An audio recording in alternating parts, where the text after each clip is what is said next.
Good morning guys, welcome to my YouTube channel. Welcome to my vlog, Nika Marimix Vlog. Ngayong araw, gagawa tayo ng gulay na santol. Ito yung mga ingredients. Tinapa, yan, at saka may dry na sili. Saka yan yung santol, saka yung gata. Ito hinugasan ko na yan guys, ang santol, kasi medyo ano yan siya, yung tawag nito, yung preserve na santol, yung inasinan. Kaya hinugasan ko.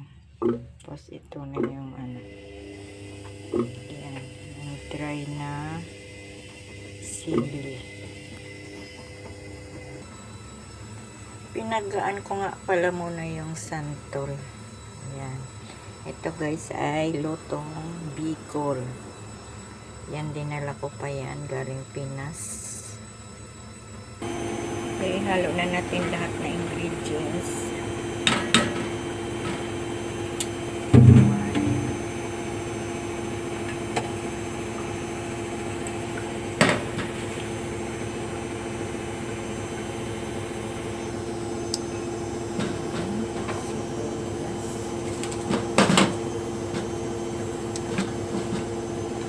Halo ko na po lahat yan guys, hindi nagigisahin para hindi siya mantika.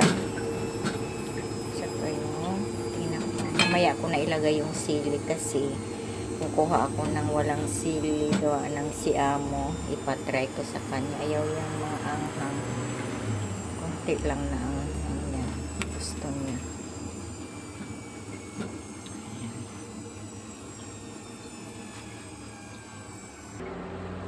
Saka yung gata. Ihalo ko ng daming gata yan. Maraming gata. Ayan. Para masarap.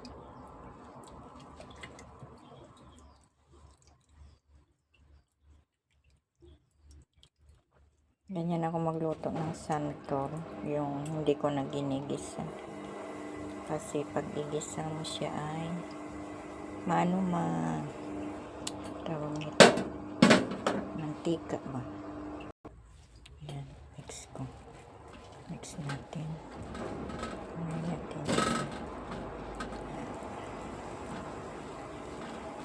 Hindi ko muna siya lagyan ng asin kasi yung santol may asin na siya.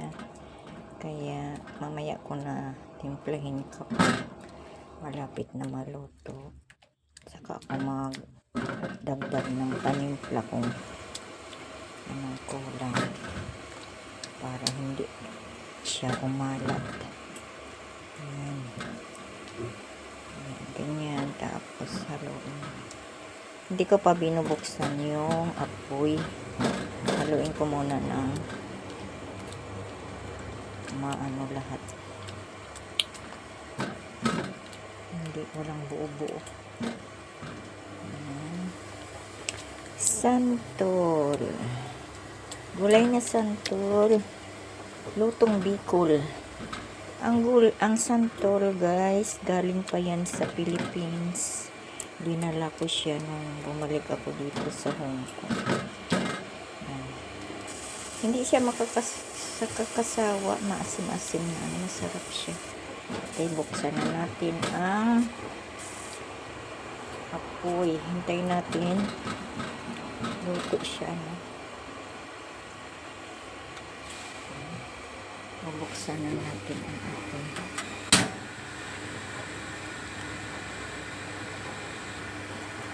Yan, hintayin natin.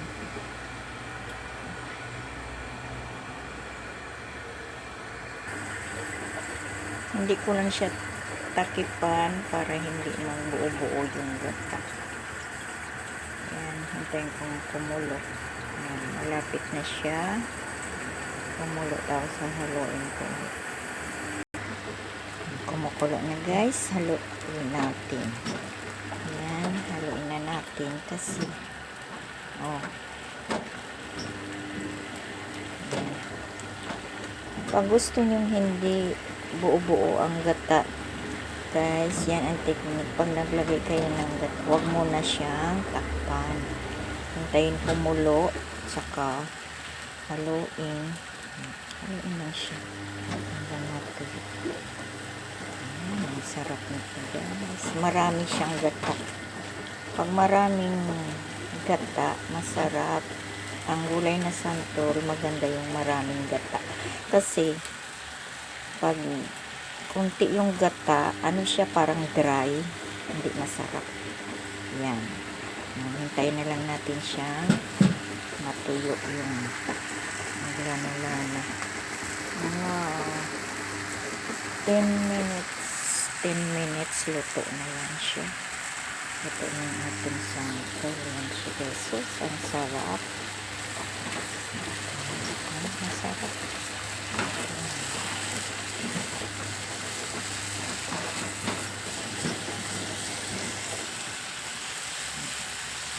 Masarap ito guys pag haluan siya ng kalunggay, yung may vegetables, kalunggay. Sa Bicol yung fresh na sili ang nilalagay dyan. Dito kasi wala akong fresh na sili, mayroon dito yung dry. Kaya dry na sili yung ano ko. Hinaan ko lang yung apoy para malapit na siya. Tingnan ko mamaya kung tama ng asin. Hintayin ko na lang yan hanggat sa maromantika siya, malana-lana yung gata. Yan guys, malapit na siya matuyo. Pinagyan ko ng asukal kasi maasim ang santol. Maasim. Nilagyan ko siya ng mayroon kasi santol na yung pag yung matamis na santol, mayroong maasim. Pwede rin ang hinalo ko dito ay tinapa. Pwede rin haluan niyo siya ng karne, yung taba ng karne. Ayaw ko ng karne kasi mas gusto ko tinapa. Ay, sarap. Nano ko na siya ng nito. Linagyan ko na siya ng panimpla, ibang panimpla, pero hindi ko na inasinan kasi tama na yung alat niya, kasi yung santol ay hinirang ko yan, yung preserve kaya kahit wala ng santol, wala ng bungang santol, mayroon pa kami kasi yan, hinihiram yan ng asawa. Yan na po guys ang ating gulay na santol. Hintayin ko lang siya maromantika yung gata. Kasi ang sarap. Ang sarap guys. Ang sarap. Makakarami ka nitong kanin. Pero pag maanghang-anghang, sobrang sarap. Yan na siya guys. Finish pa. 2 minutes. Okay na.